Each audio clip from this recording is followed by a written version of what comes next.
સમાચારોમાં આગળ વધીશું। એક મહત્વપૂર્ણ સમાચાર મળી રહ્યા છે। અમદાવાદ શહેરમાં હવે રોગચાળો વકર્યો હોય તેવી સ્થિતિનું નિર્માણ થયું છે અને હોસ્પિટલો છે તે દર્દીઓથી ઉભરાતી જોવા મળી રહી છે। જમાલપુરમાં આવેલા ખારુકા નાળા વિસ્તારમાં કમળાના કેસોમાં નોંધપાત્ર વધારો નોંધાઈ રહ્યો છે।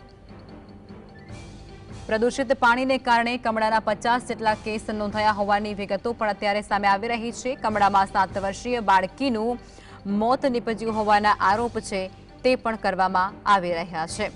ત્યારે કેસો વધતાની સાથે જ તંત્ર દ્વારા ઘરે ઘરે સર્વે પણ હાથ ધરવામાં આવી રહ્યો છે અને મેડિકલ વાન દ્વારા દવા વિતરણની કામગીરી પણ કરાઈ રહી છે। સંવાદદાતા ઝલક વધુ વિગતો આપશે। ઝલક, અત્યારે અમદાવાદમાં રોગચાળો ફાટી નીકળ્યા હોવાની ઘટના સામે આવી છે અને કમળો હવે વકર્યો છે। શું છે સ્થિતિ, કેટલા દર્દીઓ?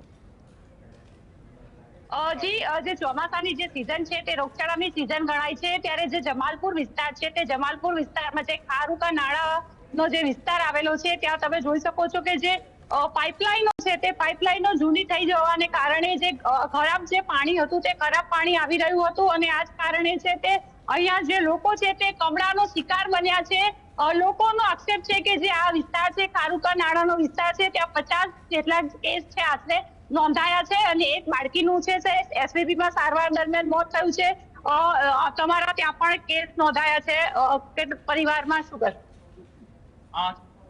છેલ્લા 12 દિવસની અંદર મારા ઘરમાં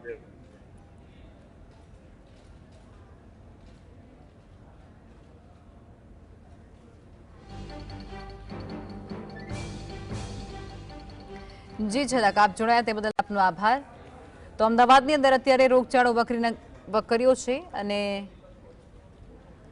દર્દીઓ છે તેની સંખ્યા અત્યારે હોસ્પિટલમાં ઉભરાતી જોવા મળી રહી છે।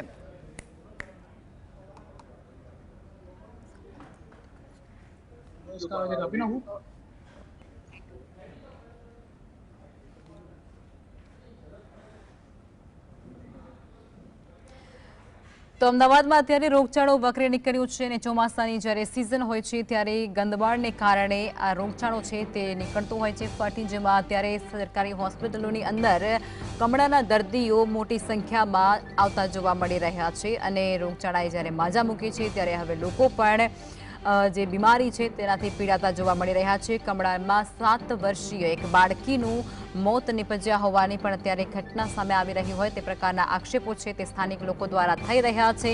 તંત્ર દ્વારા પણ હવે આગળની કામગીરી હાથ ધરવામાં આવી છે અને તેમના દ્વારા ઘરે ઘરે જઈ અને સર્વે કરવામાં આવી રહ્યો છે। ઉપરાંત દવાઓના જે છંટકાવ છે તે પણ શેરી અને બજારોની અંદર કરવામાં આવી રહ્યા છે, જેથી કરી અને જે આ રોગચાળો જે ફેલાઈ રહ્યો છે તેને કંટ્રોલમાં રહી શકાય। સાથે જ જે ગટરના પાણી અથવા તો વરસાદી પાણી અમુક જગ્યા પર ભરાયેલા હોય છે ત્યાં મચ્છરોનો ઉપદ્રવ ખૂબ જ વધી જતું હોય છે અને તેને કારણે અત્યારે કેસમાં વધારો થઈ રહ્યો છે કમળાનો, જેની અંદર 50 કેસ નોંધાયા છે।